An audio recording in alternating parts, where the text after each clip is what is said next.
তোমার ভাইয়ের কাছে ব্যক্ত করিও। ব্যক্ত করবা তো করবা, তোমার ভাই তোমার শত্রু হয়ে যাবে, তোমাদের ভাই তোমার শত্রু হয়ে যাবে। তো ভাইয়েরা 11 জন ভাইয়েরা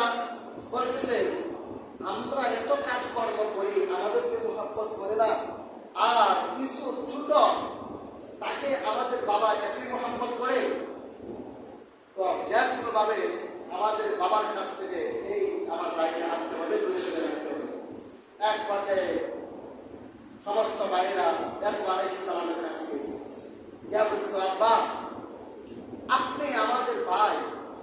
এই ভাইটাকে সবসময় আমাদের কাছে রেখে দেন, আমাদের কাছে দেন, ও তো আমাদের ছোট ভাই, আমাদের সাথে খেলাধুলা করবে, মাঠে দৌড়াদৌড়ি করবে, সে সবসময় শুধু আপনার কাছে থাকে,